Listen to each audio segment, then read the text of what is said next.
Hello everyone, welcome to my channel.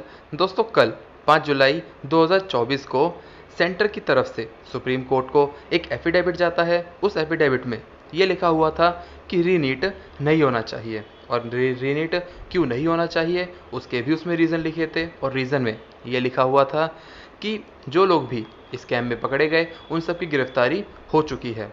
और अगर रीनीट होता है फिर से, तो जिन लोगों ने ऑनेस्टली अपनी पढ़ाई करी है और वो अच्छे नंबर लेकर आए हैं, कट ऑफ से ऊपर आए हैं, उनका काफ़ी ज़्यादा नुकसान होगा, उनको मेंटल ट्रॉमा पहुंचेगा और एक गलत मैसेज भी पहुंचेगा उन लोगों के लिए कि पढ़ाई करके भी कोई फ़ायदा नहीं है।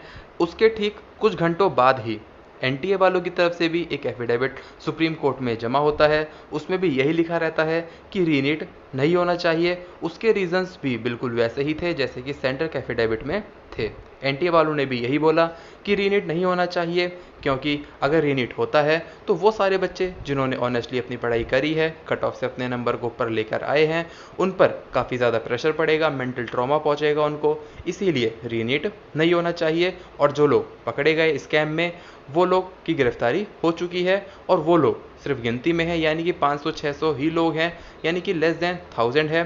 तो सिर्फ इतने लोगों की वजह से पूरे ऑल इंडिया में 25 लाख लोगों का रीनीट का पेपर नहीं होना चाहिए।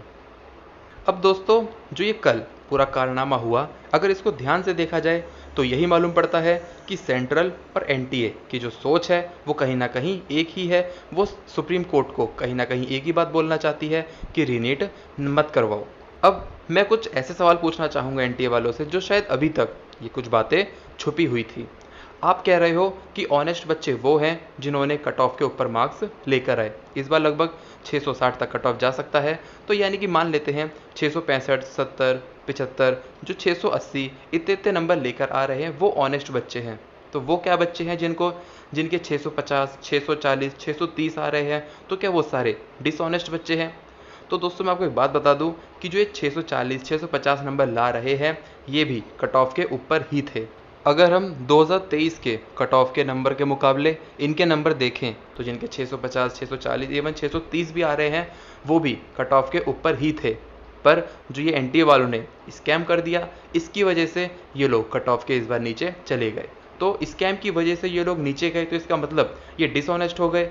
और जो ऊपर रह गए कट ऑफ के 680, 690 नंबर वाले, वो सारे के सारे ऑनेस्ट हो गए। चाहे उसमें कितने भी बच्चे स्कैम वाले क्यों ना भरे हों, वो सारे के सारे बच्चे ऑनेस्ट हो गए। तो दोस्तों, ये तो बिल्कुल समझ से परे होने वाली बात है। तो इसका मतलब तो ये हुआ कि अगली बार अगर और ज़्यादा स्कैम होता है तो इस बार जो 680 वाले को आप ऑनेस्ट कह रहे हो, तो अगली बार अगर मान लो कट ऑफ 690 जाता है स्कैम की वजह से, तो 680 वाले भी डिसऑनेस्ट हो जाएंगे। तो बस मेरा इस वीडियो के थ्रू बस इतना सा कहना है कि जो हम कट ऑफ के ऊपर 670, 680 वालों को, थोड़े से बच्चों को देख रहे हैं, तो जिनके नंबर पिछले साल कट ऑफ के ऊपर हैं, प्लीज़ उनकी तरफ भी देखो, क्योंकि उन्होंने भी बहुत ज़्यादा मेहनत करी है। क्योंकि जिसके 650, 660 नंबर आ रहे हैं, कहीं ना कहीं पूरे साल भर उन्होंने भी उतनी ही मेहनत करी है जिन जिन लोगों के अभी 680, 690 आ रहे हैं। और ये सारी बातें मैं बाइज्ड होकर बिल्कुल नहीं बोल रहा हूँ। मुझे पता है इस बार कुछ लोगों के कट ऑफ के ऊपर जो मार्क्स आ रहे हैं, उनमें कई सारे बच्चे ऐसे भी हैं जिन्होंने अपनी मेहनत से कट ऑफ के ऊपर गए हैं।